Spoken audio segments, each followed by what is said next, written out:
like this? Do you think they're actually sincere about this enthusiasm towards the Republican Party under Donald Trump, or is it really just a cowardly, financial kind of grift? Well, I know all these people personally, so I'm going to choose my words carefully. But I think they're two very different sets of people, first of all. Joe and Mika are very different to Cenk and Ana. I can't speak to their business motivations or financial strategies. But I have sat down with Cenk.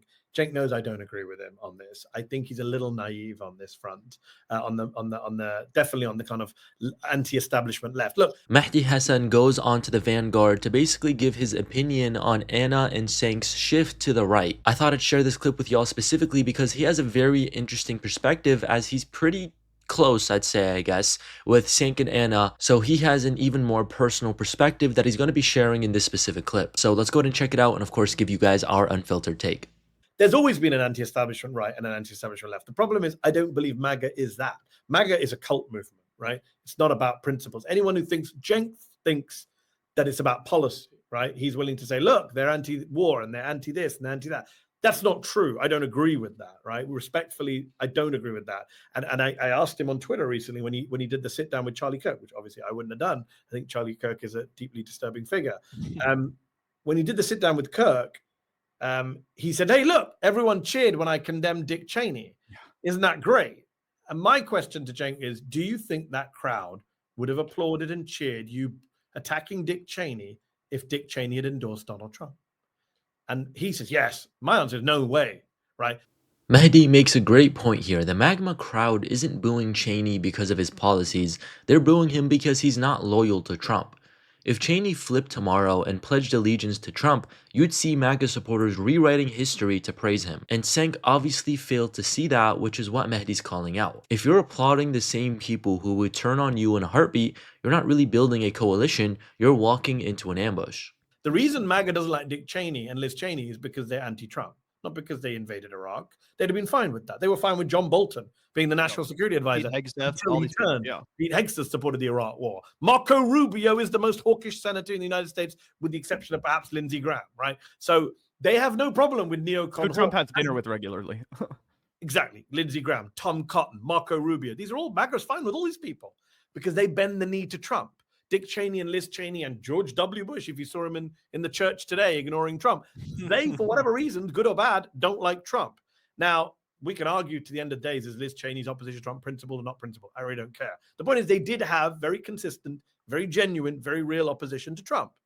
And that is what bothers MAGA. So, if Donald Trump says tomorrow, I'm all for free trade and I'm against tariffs, and I think Russia should be bombed, the base will move with him. Let's be clear. The only issue in my lifetime, in the last decade, I have seen the MAGA base differ with Trump on and push Trump on, bizarrely, of all the issues in the world, is vaccines. Right? Vaccines. When he tried to brag about doing Operation Warp Speed, they booed and he stopped. And you never heard Trump brag about vaccines again. Right? But on every other issue, he has them in the palm of his hand.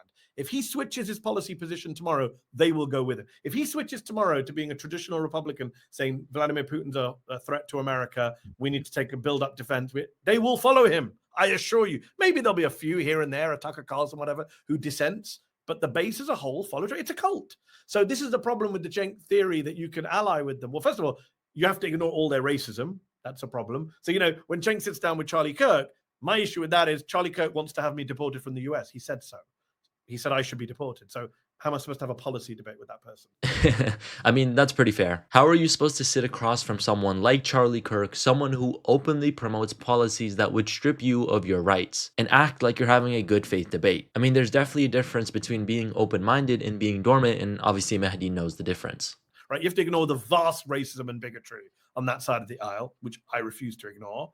And number two, you have to accept that they're not good faith actors, right? They're just following the Trump cult. Remember, what was the Republican platform in 2024? Whatever Donald Trump says, we don't have a party platform, right? That's not people I think you can do business with. As for Joe and Mika, I don't know. They have, they used to be friendly with Trump. Then they were anti-Trump consistently during his presidency. They were very vocal. I went on Morning Joe. He and I both agreed about the fascistic threat posed by Donald Trump. They still say, they would argue that they're still going to hold him to account and they're still doing critical segments, but they wanted to have a line of communication. Look, Brian Stelter reported that they felt threatened. I don't know the details of that, but let's be clear. This isn't about Joe and Mika or Cenk and Ana. This is actually about the US media as a whole being bullied and browbeaten and intimidated by Donald Trump and the Republicans. I was just on Piers Morgan's show.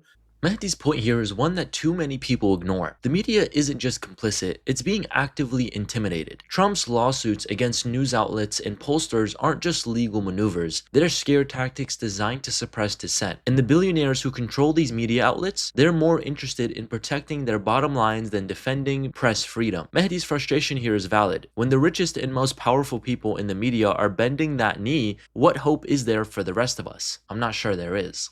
And he and I had a back and forth about the free press. He's supposed to be the uncensored guy. And I put him on the spot. I said, do you support Donald Trump's lawsuits against CBS News, against a pollster in Iowa he doesn't like? He's suing Ann Seltzer, right? Seltzer, It's yeah. insane, right? The pressure on the media is intense. And the billionaires who control much of our media are already bowing the knee. Look at Mark Zuckerberg, one of the most shameless performances of sycophancy I've ever seen in my life. I'm moving the moderators to Texas where it'll be less biased. I'm getting rid of fact checking. I'm putting Dana White on my board. I'm making Joel Kaplan, a That former made me White sick. House guy. Yeah, I'm putting Joel Kaplan, a former White House guy, in charge of global affairs and sacking the liberal Democrat Nick Clegg, who I used to have in that position. They're just shameless. Jeff Bezos. I'm going to give $40 million to license Melania's documentary. This is insane rolling over. And again, I don't want to depress your audience too much and say the hope is gone, but I run a small media company, Zatea, right? It's a small startup. And I just think to myself, if Jeff Bezos and Mark Zuckerberg, some of the richest, most powerful people in human history, right? If they're rolling over for Trump, what hope is there for the rest of us? Like that's worrying. It definitely is worrying indeed, and Mehdi nails it. Billionaires like Bezos and Zuckerberg aren't just rolling over. They're actively reshaping their platforms to accommodate authoritarianism. Whether it's Zuckerberg cutting back on fact-checking or Bezos funding projects to curry favor, these moves aren't just spineless, they're dangerous. And Mehdi's outrage is exactly what we need more of. Because if these powerful figures won't stand up to Trump or anyone trying to abuse that power, who will? That's the question. That what's Mark Zuckerberg's lawyers telling him? Are they telling him, Mark? Well, I you feel need like to those stop people. Trump 'cause he's gonna put I you feel in like prison? I feel like the difference though is that those people, they're just trying to make money. Like, Jeff I Bezos or hope Mark so. Zuckerberg, they don't But that's really the have best an case ideal. scenario. Isn't that ironic? That's Yeah. the best case scenario, that they're just capitalists trying to make money. What if it's worse than that? What if Zuckerberg privately believes his lawyers tell him, yeah, Trump, when he says he's going to lock you up, he's going to lock you up. They're going to find a way to imprison you, like Putin and the oligarch. What if he believes that stuff, right? Brian Stelter reported on Joe and Miko are worried about their personal safety. I worry about my personal safety. Of course I do. I live in the United States. Nutcases with guns everywhere. And now an authoritarian government that openly says we're going to target the media, right? That is real. We can't just discount that. I know I'm very critical of the media, as you know. But on the one hand, I will accept that there is a genuine threat to journalists. People want to poo-poo it. They can poo-poo it. But we're in a new world right now. Yeah. Oh, I mean, there's definitely a genuine threat to journalists. Obviously, we talk about the journalists being assassinated in Palestine. We talk about the, lack of the viability to the financial industry of journalism all the time. That being said, I do, if I wanted to push back at all a little bit, I do feel like it's a little bit convenient for the Joe and Mikas of the world and Cenks and Anas of the world and all these powerful people, frankly, because they could just retire or they could go move to another country and say, you know what, I'm not going to sacrifice the integrity of my work because I'm afraid. I'm not going to in a cowardly way pervert my journalism or my commentary because I'm afraid. No, you're rich enough that you could get out of harm's way. To be fair, and I'm biased because I know Joe and I've been on his show and I spoke to Joe about this. Sure. They would argue, I'm just saying what they say. They would argue, judge us on our work, what you just mentioned. And if you think we're being soft on Trump, then call it out. And since they had that meeting and announced it, I don't think they have been soft on Trump, right? They've had lots of guests on criticizing the Trump. To be fair, I don't watch all the time, but yeah. Nor do I. But I see the clips, and they have had guests on who have been very critical of Donald Trump, very critical of the Trump administration. I don't think I'll reserve my judgment if they start actually being pro-Trump in their commentary, which, as far as I know, they haven't been. Now, Cenk and Ana is a different situation where they would argue they're not being pro-Trump, they're being pro their principles, and they think there are people to work with. My problem with I actually want to have a on the record conversation with Ana or Cenk about this. I'd love to also. I plan to have one soon, I hope, if they'll have one with me, because there's a lot to discuss. My issue is the naivete of thinking that these people are good faith actors when they're not. But also, I do worry about inconsistency. So, there are a lot of people out there on the left who hate the center and the center right and the center left with a passion, which is understandable. There's a lot to hate about it.